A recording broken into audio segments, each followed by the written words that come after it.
Have you ever wondered how you can make electricity from water? Sounds wrong, doesn't it? But this is the Grand Coulee Dam on the Columbia River in Washington, and it's the biggest power station in the USA.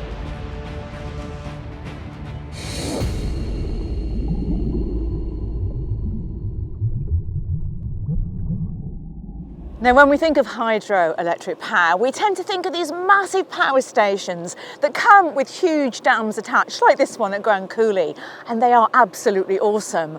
But you know, hydropower doesn't always have to be on this scale.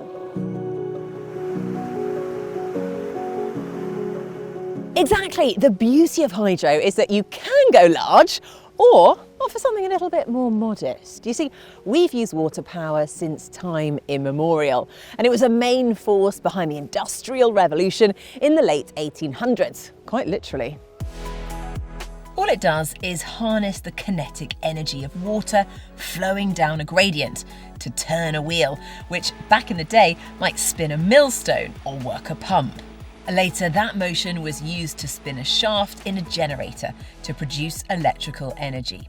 It's about the only time that electricity and water play nicely with each other.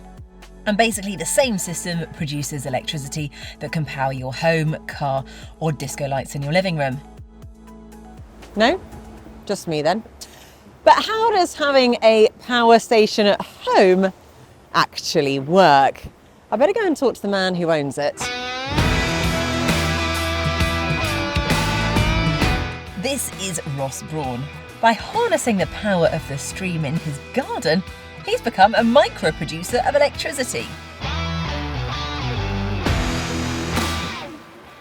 So Ross, you have effectively got a power station in your back garden. Talk us through how that's happened. When we bought the property, I bought the property because of the river. I'm a keen fisherman, but it had a wheel, and it was in a fairly derelict state. But instantly the thoughts were, how can we use it?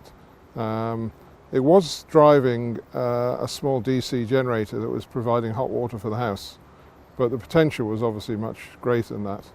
So I got some experts involved at looking at the capacity, what we could really create, and it went from there. And of course, hydro technology has moved on massively since the wheel that was installed there had been put in. Obviously it ground grain originally, and then it was converted to the small DC generator, but it was falling apart, and we had to do something with it. So you were allowed, because it was a flour mill before, you were allowed to convert it into this water wheel. You've got to tell us, how much power does it produce? Depends on the level of the river, which varies, but we can get up to 10 or 11 kilowatts out of the wheel, and that drives a heat pump over another building, and that provides all the underfloor heating for the whole estate. So we're off-grid in terms of our heating of the property. Brilliant. Okay, so you're off-grid. Part of the property is off-grid all year round. Yeah, we haven't got enough capacity for the whole thing, and we do have backup boilers if things drop too low. But you know, we're not using them very often, and it just provides some hot water for showers and things. Is there ever a point where you're producing enough energy that you can actually sell it back to the grid? Yeah, we do have a surplus. And I get a nice check every quarter. Very nice. So it hasn't quite paid for it yet, but another 20 years I might get there. It's nice to have. It's lovely to think that we're creating that clean energy, and we have that degree of self-sufficiency. Is that what first attracted you to doing the conversion, the fact that you do want to be as self-sufficient as possible? Because you also drive a couple of electric vehicles as well, so you can kind of charge them using the power that you've created at home. Yeah, this clean energy, and where we can use it, we should use it. Micro hydroelectric power generation is actually more common than you might think. According to the Energy Saving Trust and the British Hydropower Association, there are already quite a few systems in place, and they're running 24/7 to provide cheap green electricity to small community projects.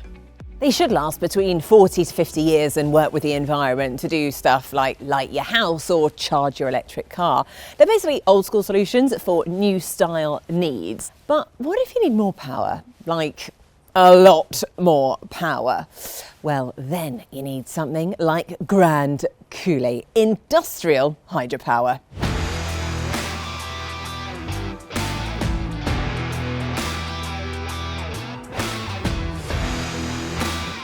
And these huge industrial hydroelectric power stations work in exactly the same way as Ross's system back in the UK. They let water fall through a power station to spin a turbine, which turns a shaft connected to a generator that produces electricity. They just do it with a lot more water and much bigger turbines. Now, this might seem like a big industrial process, and it is, but it also produces green, cost-effective electricity when it's up and running. Most modern hydroelectric plants are capable of energy conversion efficiency of 90%. Compare that to a coal-fired power station at just 33%. You can also stop and start it as long as you have enough water in the reservoir, unlike most other forms of renewable energy. And it's a very stable, reliable and inexpensive form of green power. And while we don't have industrial power on quite that scale back in the UK, luckily for us, we know a country that does.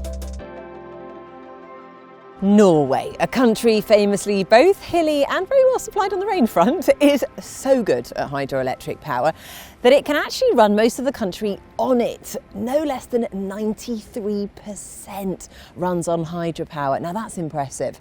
In fact, Norway's just opened up the North Sea Link, a pair of 450-mile-long cables that run to Northumberland here in the UK, bringing 1,400 megawatts of energy to the UK, which is enough to power 1.4 million domestic homes.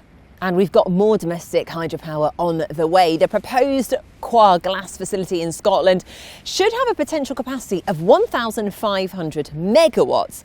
That will double the UK's electricity storage capacity, and that's going to be coming in the next 5 to 6 years. Now, more is obviously good. As we said, hydropower is cheap. In fact, the cost per kilowatt of clean energy from water is the lowest of all renewables over its lifetime. Now that's because hydropower systems can last about 3 times as long as solar or wind farms and about twice as long as nuclear.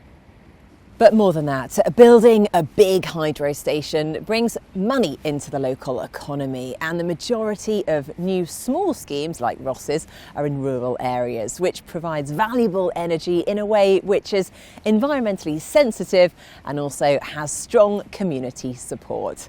It's not all huge dams and big turbines.